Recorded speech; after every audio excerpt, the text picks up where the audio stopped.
Welcome to Perspectives in Peds, or PIP for short, your go-to podcast for insights into paediatric practice. From clinical approaches and emerging research to the everyday wins and challenges, we bring you OT perspectives that inform, inspire and spark conversation. Hi everyone. Hey Jack. Hey. Welcome back to Pipcast. Today we're talking about leadership, and we're specifically talking more about rethinking leadership.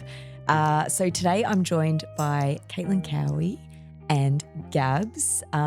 They probably don't know this, but I chose them for this episode because I think both of them are very natural leaders, but have also, for those not watching on the video, you should see their face right now. But they also have both worked extremely hard on self-leadership and their leadership skills. So I'm hoping they have something to share with you all. Oh my gosh, so do I now. So I guess to kind of preface the episode, we know that most of us have at some point worked under leaders who we think or likely weren't chosen because they were necessarily great at leading. They were chosen because they've either been there a long time, they've worked the hardest, or they tend to be the most, loud or dominant person in the room, or maybe they were the only one up for the role. So we sort of wanted to challenge that a little bit. And if you've been a bit of a listener for a while, you know how much we love Brené Brown, and we really like her definition of leadership as anyone who takes responsibility for finding the potential in people and processes and has the courage to develop that potential. So that from our perspective, leadership isn't defined by, titles or roles, but the willingness to step up and take risks and cultivate potential in others. So should we dive straight in and see what your thoughts are on some of these things? Mm-hmm. So what do we think is convenient leadership and why does it happen?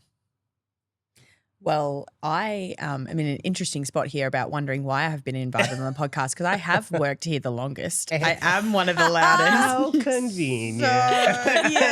I'm convenient leadership. Convenient leadership. But I think the convenient leadership, when we're thinking about what it actually means, is often when people will, and not always of their own doing, often through a promotion, can slip into the role because there may be no one else to do it. So you need someone to lead, or you might be looking for someone to lead or be more in a leadership position, and there's no one else to do it. And so, we can call that a leader slip, I think, today. And it can creep up on you sometimes. Sometimes you're in that role, in that position, and before you know it, you have responsibilities. Yes, when you are just almost forced into that spot because you may even be the most senior clinician there. Yep. So you're pushed into doing it because you've got people that need your help, people that look to you, and maybe not necessarily because of leadership qualities, but because you are the most senior there. Another way that it can happen is if you are the loudest or have the most ideas. I have so many ideas. Yeah. And are the loudest about all of your ideas. Check and check. Yeah. So that can be another way that that can happen. Yeah. Yeah, I think also that balance between confidence versus competence too. Some just get promoted because they've got a heck of a lot of competence, but maybe not the confidence to lead as well, versus people that are promoted with a lot of confidence and potentially don't actually have the competence. Yeah. So I think that's a really important distinction to make. We're obviously aiming for both. Well, Adam Grant actually has this really cool, you can just sort of Google it, little diagram, I think, where he talks about a graph. Thank you. Good leadership. That where you can talk about he says confidence and competence are on different axes, and that if you're overly confident without the competence, you can slip into that armchair quarterback. And if you are overly competent with not as much confidence, you can have that imposter syndrome. And what we're actually aiming for is sort of that nice bit in the middle where both grow as you grow, which he calls the confident humility zone. That's what we're hoping for. But obviously if that confidence is very high, it can basically like mask not enough competence. We don't say competence in terms of it being like a bad thing. Not at all. Do you know what I mean? Like it's there are so many things we're all not competent in, but the problem comes when your confidence far outweighs the competence and you don't know. Yeah. And that's how as well accidental sort of leadership or convenient leadership can also happen. In Adam Grant's book, I mean, it checks out. It's called Think Again, right? It's about the humility to think again, Yes. you know, and thinking again doesn't mean you're not confident or competent. Thinking again is the mark of someone who's confident and competent. Nice. I guess further to that definition we spoke about before about Brené Brown and I guess being people who take responsibility for unlocking or finding potential in others and processes, who do you guys think, this is like just a personal opinion, who's actually leading where you are at your workplace, and who do you think, well, let's hope that this feels loaded. Yeah. I'm uncomfortable. Yeah, if you don't say me. No, let's exclude me. I don't get to, I have to lead whether you guys like it or not. Yeah, I was going to say, I think this is about you. The accidental, did you choose it? I don't know. Like who like name people. Who on the team do you think shows those kind of leadership qualities irrespective of title? It's going to sound like such a cop-out, but you know, I can tell you right now, an answer for right now, but I can also tell you an answer that from my time working at Kid Link, I think I've almost had the opportunity to see people become and be leaders in different ways and in different positions and different, you know, times of where Kid Link is at and what we're focusing on, like the seasons of Kid Link. And once again, sounds like a cop-out. Maybe it is, but it definitely feels like leaderships kind of happen. And I've seen people grow into those roles based on what's happening around them. So everyone. Yeah. Yep, I would say that Caitlyn, I think, is my supervisor. So I have to say that she's a leader. I also think that Caitlyn is a fantastic leader. I think she's very dedicated to the growth, professional and personal, of our colleagues and myself as well. I think I've seen Michaela become a fantastic leader who I think puts discomfort first in learning to grow into her role and in learning to grow into different roles, and is very honest about the things that she is working on. Yeah, I was going to say with the similar caveat of absolutely everyone, but I know that someone that stands out to me, and I agree with Gabs, is Mick. She is very and the reasons, because obviously people don't know us, but I can tell you the reasons, is that I would say that her confidence earlier on increased and her competence was also within a good spot. But in terms of the leadership, she would certainly slip into armchair quarterback. And I've spoken to her about this. So I hope she doesn't mind. We'll see when this goes live. But it's how everyone, I was actually speaking to Gabs about this the other day too. I think everyone, I want to stress, falling into armchair quarterback, it's not innately a bad thing. We've all been there. We'll all be there. But Mick had this really big shift where she was able to be basically have more of the confident humility and assess what she doesn't know, be open to learning and curious, and be open to basically like being very vulnerable in taking a next step of not really knowing how things will go, but giving it a crack anyway and owning it. So I really think that if we're thinking about a skill, is that she was open to her unconscious incompetence being brought to conscious incompetence, and now so uncomfortable. Yeah, I literally like glammed up thinking about it. Yeah, it's the worst. And then has worked to make it conscious competence, and or just knows it's conscious incompetence. Like that's For what I would sure. say when we're talking about the skills that. And Gabs and I will both, agree, because Mick's obviously popped to both of our minds, that is one of the big skills that I saw. For sure. That And then makes on good the other leader. side of things, I think Eliza, who works in our admin team, has really been embracing a lot of leadership qualities. And I think when I see people start embracing leadership qualities, it's really easy for me to look and they look like leaders to me. You know, it's not about completely having embraced all leadership qualities, like past tense. It really is process, driven. And Eliza, she has been really open to feedback from day one, but now has been seeking feedback. She's really quick to provide feedback to me. And for those who don't know, admin, no, not my strongest suit. So it's, as someone, so you have direct experience under her leadership. Conscious incompetence. You bet I do. And I'm proud of it. She's someone who has recently taken on a lot more roles and has been really open about the tough bits and the not so tough bits. And I definitely see, Eliza fit into those, like what I consider a leader. It's so cool to see because she's such a young person as well. I really like that insight. Further to what you were saying, I know like Adam Grant talks about the best leaders are the fastest learners. And I really like that. And I think, and I'm not just saying that because Gabs is in the room, but I think he also has like a lot of natural leadership qualities, but I think that's because you truly do have a passion for like helping others to unlock. Like you're extremely passionate about feedback and learning and not over-identifying and not being taking things personally. You really put yourself out of your comfort zone a lot, and I think that ties into that that rethinking, that learning. But we're just giving examples of certain to highlight that it's not a natural thing. It's often it's a lot of hard work working on leadership. So we're identifying people that have actually gone out of their way to put discomfort first to unlock things that I guess they've done the work on the self-awareness, but then they're like, okay, now I need to actually work on these things and have really challenged that. So we could say that about different behaviours on everyone, for everyone on the team.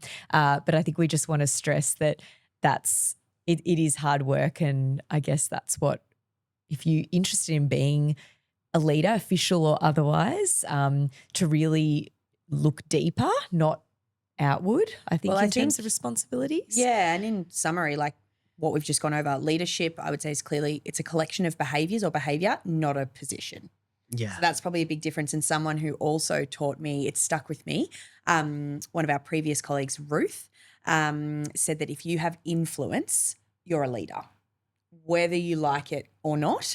But if people look to you, you've got influence, and therefore you're a leader in some capacity. So it's certainly, a set of behaviours and how you want to lead and how you want to show up in that role, up to you. It's also up to other things. Please don't, I don't want to, because sometimes when people may be pushed into leadership positions when they don't want it, we obviously still have to make choices within it, but I just want to stress it's not all down to the individual and working on your self-awareness and behaviours. There are obviously other factors, but I think if you have influence, you have leadership, a leadership position, be it formal or informal. So it's something to think about. And I think, that's at the core of it is that, and why being a leader is hard, in my opinion, it's that it's a lot of responsibility, and it's not about getting it wrong. And I think we often say it's not about, what is it, being right? I'm often right, so I don't really know the saying. It's what Danny always says, who also really works hard at developing leadership skills. It's not about being right. Being right, getting it right. Yeah. That's right. Shout out to Daddy. It's a lot of responsibility. You're allowed to get it wrong, and you're allowed to try and it not go that way, but you do have to kind of be more aware of yourself, which is why Jack says inwards about how you're showing up, essentially, in my opinion. What are some, I guess, qualities that can just be overrated in terms of leadership? Oh, I'm going to hate saying this, but loudness, I think, is definitely, and boy, am I loud. But I think it's very overrated, and loudness is not inherently a bad thing, but it's about that seesaw, that balance between like listening and loudness and reflection and creating space, not just looking for spaces to take. Yeah. Also, I think short-term results, so I want to say like sprints. Yeah. Yes, sprints that, and very similar to what Gab said, everything has its place, but you need to zoom out. And if you're constantly like, I guess say like quite a controlling leader in terms of micromanaging everything, and therefore the results on paper might be relatively good. Like, yes, we got this project out. Yes, we were able to deliver this on budget, but you yourself have micromanaged every single step, worked 20 hours a day to get it done, and everyone is quite miserable underneath you. Yeah. It is not a good reflection of leadership. Yeah. So I think whether it's I don't know whether the word is like more controlling or micromanaging is stuff, but I think the behavior you might see is a leader that you would think is effective with work production and how much has been produced. But if you only just look at that, I think so that can be an overrated trait, this like super high productivity. I want to know on the surface because I want to know how it got there. I think leadership is so much more about the like how, which is what you said, and the why than the what you're actually like spitting out and producing, you know, and it's really, it's a real big cycle of producing lots and sprinting and feeling like you are not being recognized for the sprints that you're doing. But it's about understanding like how did you get there in the first place? And can you do that with multiple things happening and suddenly other people's things happening as well? Yeah. And I also think not sustainable, right? Yeah. No. And I don't know what the one word would be, almost about quality, like a quality that we think is overrated. But it's when it might be a collection, but a performative leader over an actual leader, because good leadership does actually require you to be uncomfortable and experience a lot of discomfort. So and be very vulnerable. And if those things aren't happening for you, it may more be a performative leadership role. Yeah. And then I think a big one for me now that I've just spent some time thinking about it is one that's like sacrificial, like sacrifices their time, sacrifices who they like, what they believe in and their values. No boundaries. Yeah, no boundaries. Yes. A much less dramatic way of saying it. I prefer sacrificing. Yes, sacrificial. Yes. Yeah. That's a really good one actually, because on the surface, it might look like, wow, this person will just give time to whoever and whenever. They're always accessible. And that's what it takes. And that's what it takes, yeah. Yeah, for anyone who's familiar with the circle of security, with like the seesaw in terms of being like, you know, like mean or weak, and you more want to balance being bigger, stronger, wiser and kind. It really is a similar thing with that leadership of balancing it.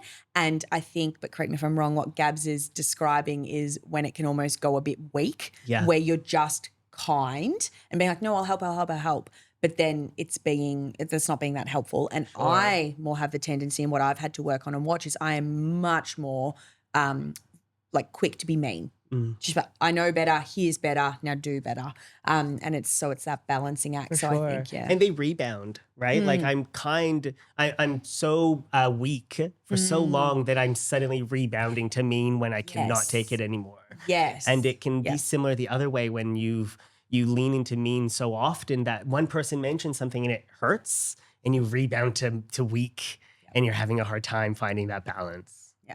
I like that the definition talks about people and process. And there's also that concept of like plumbing and poetry. And it is all about balance, isn't it? And we love, you know, I guess things that hold intention or that two things can be true. And I think it is the same with leadership. You need to balance people and process. You need to balance plumbing and poetry. And I think those that are naturally drawn to plumbing and process and, you know, often need to learn the skill of people and realizing that there's that delegation and building other people up and leaning into their strengths. Then there's people that just love people and outcomes and the poetry and the ideas, but execution is tricky. So knowing where you lie on a practical level is really important as well, because you do need both. Yeah, absolutely. And I think that the natural leaders identify their gaps and aim to find that balance. And get excited about it. Like I think Michaela came to mind so quickly because she's such a,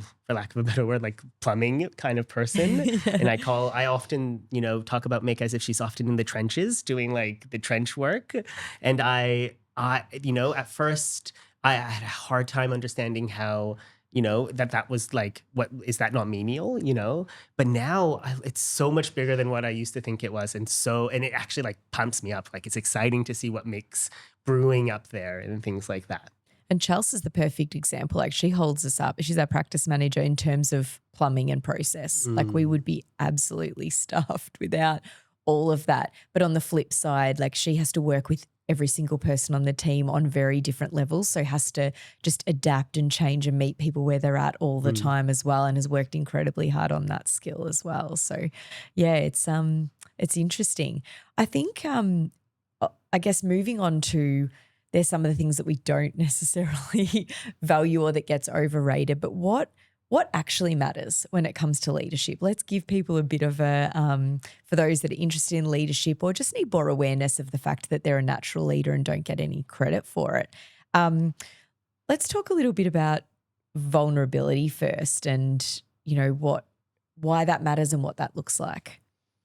I can tell you for me what it looked like too. I don't know if we'll chat about this later, but one of the things that I really needed to learn and still think about is, so often you'll get promoted and as you move higher up, often there are leadership positions there. And the reason nearly everyone gets promoted is because you are a high performing person in some aspect.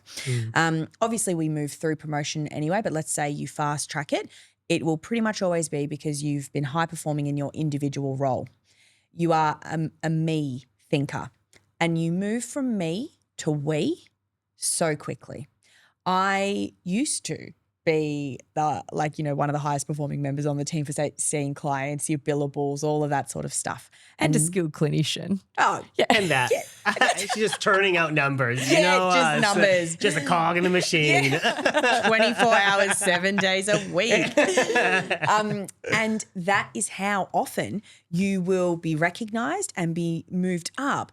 And then one of the biggest shifts for me was needing to be like, oh my gosh, my role now includes so much more we thinking. It's not just about me, my numbers, the client outcomes. It's now about thinking, well, what's best for the team? What's best for the people that we currently have? And it was such a big shift in thinking that the vulnerability for me, I mean, it comes in lots of areas, but one that really stuck out for me, and not sure if it resonates with anyone else, is that one of the big parts of the vulnerability came from needing to not know the most or being the loudest about knowing the most, because you probably will if you've been there the longest, right? Like that's what happened with me. I'm one of the longest standing clinicians here. So yeah, no shit, I should know the most. I've been here the longest. Like, you know, let's say about the process, about what happens, or, you know, having more information to draw upon. I should know the most about the processes and stuff. That would only make sense. But it was no longer about that. So for me, the big vulnerability was shutting up and not sort of it's like a big ego check, not showing off the knowledge. They're really moving from me to we thinking that, yeah, I might be able to give an answer really quickly to this process question, but you know who'd actually benefit from answering that more is Gabs, because he's working on X, Y, Z. Everyone has a lot of good information. You know what? I have full faith that if they didn't have it or didn't know it, they could find it or ask for it or something. And so a big vulnerability came from me of honestly being less relevant. Yeah, there's no glory at the top, is there? It's just, and it's a different type, right? Like different now things you're celebrating. Yeah, now the things that I love to celebrate is like Gabs is currently writing a presentation, and I had a look at it the other day and I was like, oh my gosh, he's growing up. He's grow up my so boy. fast. Yeah. My boy.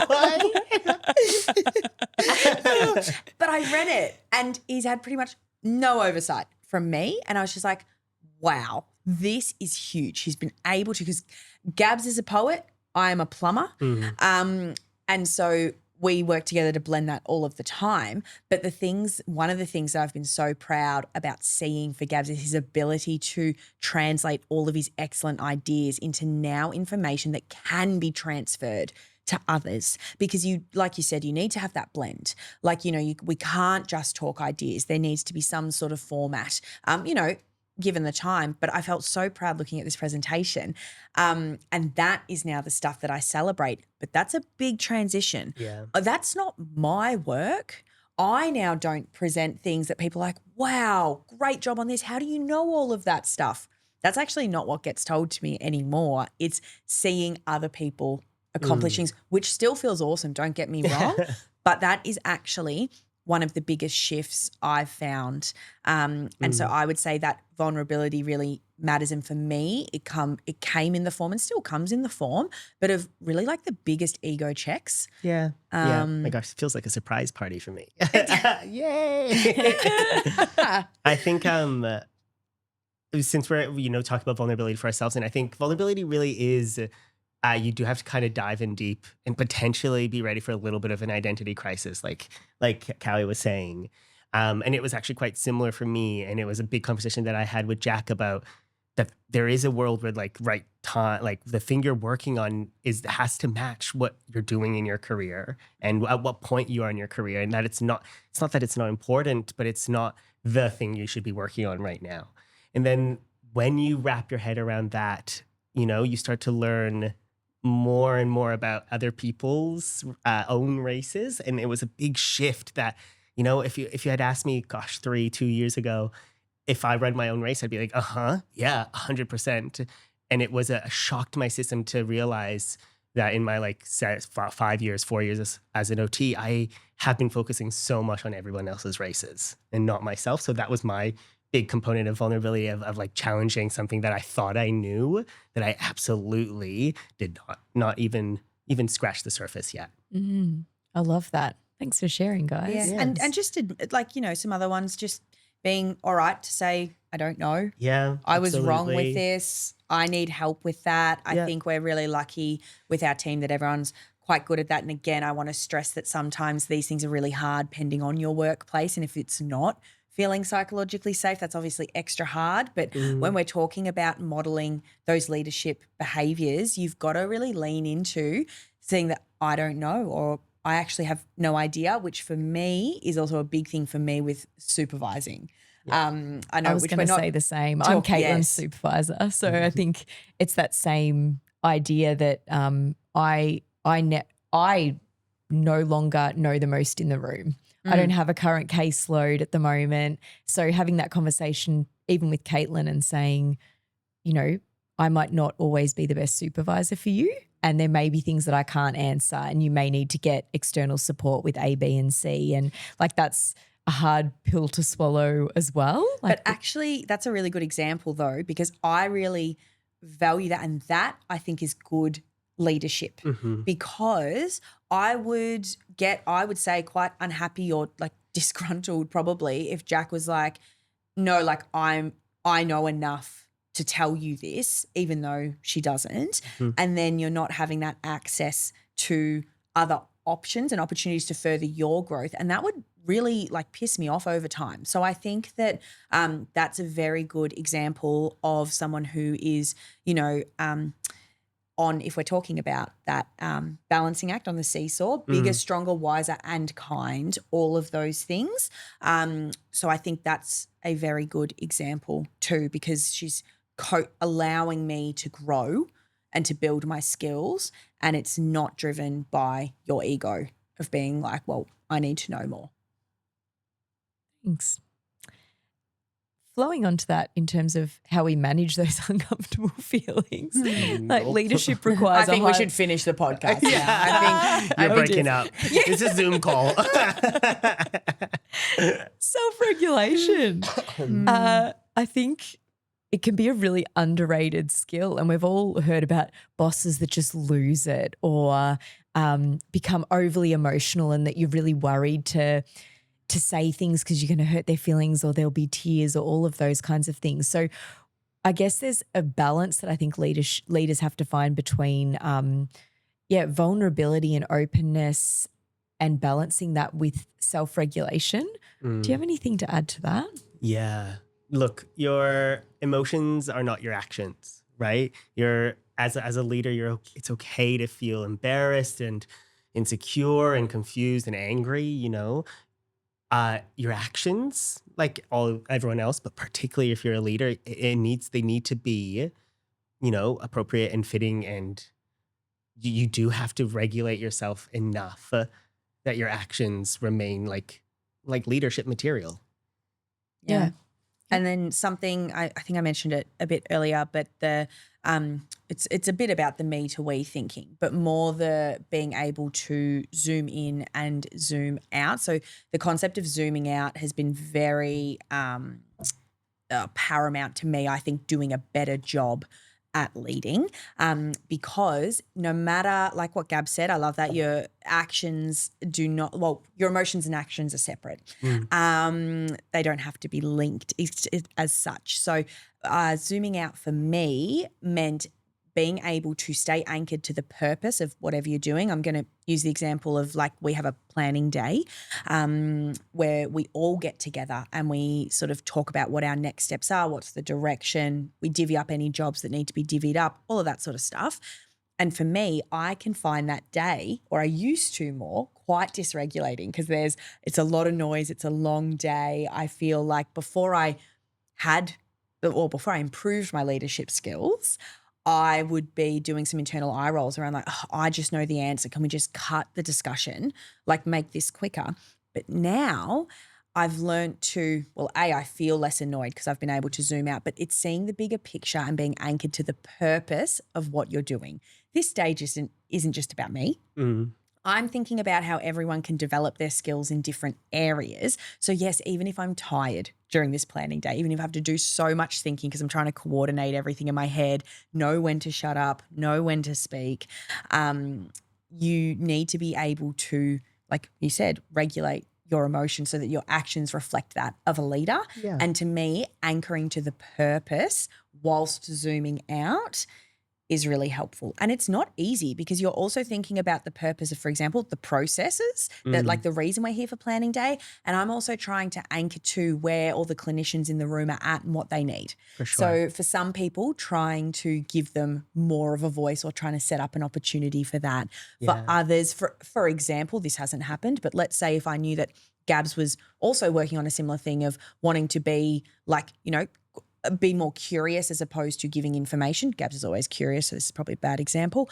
But we might have had a conversation about that beforehand. And so I might more be thinking on seeing how he's going, and then in the morning tea break letting him know, hey, I think this went really well. I was wondering what you think about this, because to me it seemed like you jumped in and I know that's what you're working on. What do you think? So it's anchoring to purpose. For sure. Has really helped me. And I think sometimes it's a bit of an oversight to think of emotional regulation as just those like annoyance or angry, in that, and Jack and I probably get this ourselves when we get just excited about something and things just roll into and then one the plumber thing has to come in. I'm so relieved for this plumber. Right. Yeah. Thanks, Mario. Emotional regulation for me, as someone who's naturally quite outspoken and someone who's naturally, when I have an idea, the idea has already left my brain and it's out in the open, Emotional regulation looks like slowing down, like lowering that really high excitement, and actually, Cowie and I love talking about purposes and putting things in boxes and in why we're doing it, leaning into that, because without it, I would be hogging the space and suggesting ideas, and we'll leave planning day with like 300 more hours of work. It's that idea, almost the leaders are expected to be the co-regulators, really, aren't they? It's like they're the ones that have to set the temperature or the vibe and know who needs more upregulating and who needs more downregulating. And it's not like it's not like a given role. It's just understanding that you have influence and that you do need to monitor the dynamic of the group, and understanding that you do influence how that's going to go. And that's being transparent when you're not that for that day, for that week when you're having a hard time. Yeah. It's about, telling people and letting people know when you're having a hard time, and that maybe you have to take a step back for this little time period on your co-regulation so that you can focus on your own regulation in that moment. I think further to that, we've spoken about all these great things that it's important to have, but we also need to acknowledge that most leaders, in fact, all leaders, like, get that epically wrong on the regular. Absolutely. When they're like, the times in team meetings where I'm like, guys, just shut up. Who are you talking to? Yeah. I don't know. Actually, I can pick one moment out, Jack, where all three of us would have been dysregulated and you're saying shut up and Cowie's being like, we should do this and this and that. Gab's like, I've got this other idea though. So yeah, it just acknowledging that, yeah, we're talking about a perfect picture that very rarely actually happens. So the piece that I think leaders have to draw on more and more is this self-compassion piece as well, that you need to wake up, recover and go again. Yeah. And that there's so much mindfulness that's needed, like you said, to actually acknowledge where you're at in any given moment, but also in the bigger picture, and then give yourself a bit of a break and realize that, you know, that leadership's hard and that what does doing your best actually look like, and that's okay too. Absolutely. Yeah. And the more you mess it up, the more examples you have to support other people. Yeah, with all being according to able to do plan. it. Yeah. But I think, you are kind of always role modeling. Even when you think you're not role modeling, you are role modeling. And I think that's important. It's not about being a perfect role model. That's also part of role modeling. Yes, exactly. And that emotional regulation piece, it really rings true for me, I think, too, because I've had to really, it's something, and this is, you guys might have a better word for this. It's obviously not about not having the emotions. That's a bit, I think Gabs probably summed it up best, actually. It's your actions. So even though I might be feeling, say at some points, like it happens to all of us, we're overwhelmed with the workload. Yes, the emotion might be overwhelmed, but the action can't be stomping around the office being like, no, I'm too busy, I'm too this, I'm too that, because you can start to dysregulate other people. And you can also plant that seed of, far out, if the leader that we have can't do it, how am I meant to do it? And, it's sort of chaos can ensue chaos. And you want to be meeting people's chaos with calm when you can. But if you're the one to bring the chaos and you're the leader, it absolutely can filter down. So yeah, it's not about not having the emotions. It's just about having them, knowing you're having them, and then really trying to align your actions to that of a leader. Yeah. I think that flows really nicely into the next section, which is really about if you're in a leadership role or working towards a leadership role, what kinds of questions you could be asking yourself that really, I guess, are a bit of a sanity check on your skills and what you're thinking about. And I like what Caitlyn said there around there's a huge element that people, there's a huge part of trust, I think, when it comes to leadership, and people really trust that you've got it together all the time. And I don't think that's necessarily the case. I think it's finding the balance with like trusting that people know that you don't have it together all the time, but that you'll figure it out or that you'll own it when you don't. So I guess what are some other things that you would ask yourself? Because I'm often asking myself, like, am I giving trust, but also am I earning trust in return? What are some of the other things that we might think about? I would have like a couple. I think something that stands out to me is, do I respect people's time, or do I understand people's time, and how they spend their time is really important, as someone who's quite more of that like poetry orientation, Like seeing time as a resource? Yeah, seeing time as a resource is a good one, plumber. And then the other one would be, do I know who I work with? Do I understand who I work with? Do I know their values? Do I know what's important to them? Things start to flow much more naturally towards becoming a leader when you show up generally curious and being really open to what people are saying. Mine probably falls under like some questions I like to ask myself. Really a lot for me falls under ego checks. I find that that's one of the things that I really need to check in on, and some of the things to do with that. It's like, am I actually legit open to being wrong? Or am I just saying like, oh no, I love the opportunity to be wrong and to learn something new?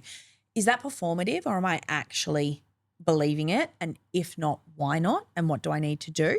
And then also some of the other things I try to ask myself, again, it's the purpose. So when I'm in a situation, I'm really trying to think of what is the purpose of this team meeting, of this supervision, of this session. It really links in with what Gabs was saying of knowing the people you work with, which again, we want to acknowledge.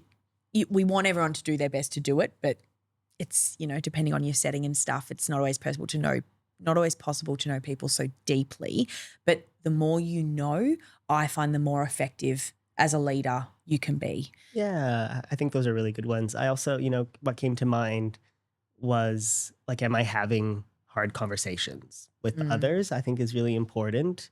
I think the more you're on your path to become a leader, the harder your conversations tend to be with people, and the more honest those conversations tend to be, which at first can be really uncomfortable, and then eventually they get really exciting, and you leave some of those conversations feeling absolutely sometimes defeated, but really proud of yourself. And that's, I think, a big leadership kind of stone. Yeah, that must be nice to get to that point. I feel like I love our conversations. Yes, you do.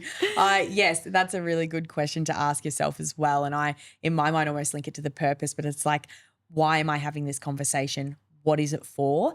And it might actually be a conversation that we say hard conversations, and often we say that thinking about that it's hard for the person receiving it. You're like, oh, how do I give this?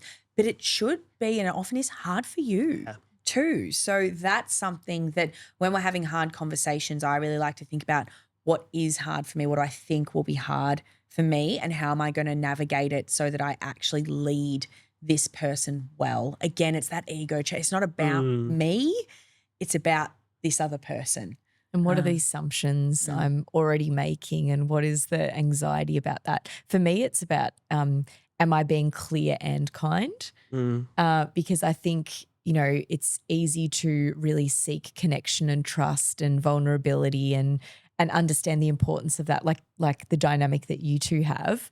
But then sometimes that can make you want to be kind too much to foster that relationship, and I guess let go of being clear because of that fear of upsetting someone or all of those kinds of things. So my reality check is, am I being kind but also clear for the benefit of both of us? Like, am I putting a problem in front of us genuinely for us to problem solve together, or is it getting between us? And often I think that's like my barometer that I often think about as well. I also feel that understanding, trying to understand other people is important, because assuming positive intent is important when you're in leadership. It's really, especially when you're in like leadership, like in a workplace, it's really easy to sometimes slip into this person's just trying to get ahead, and you're suddenly thinking about all those other people's races again, where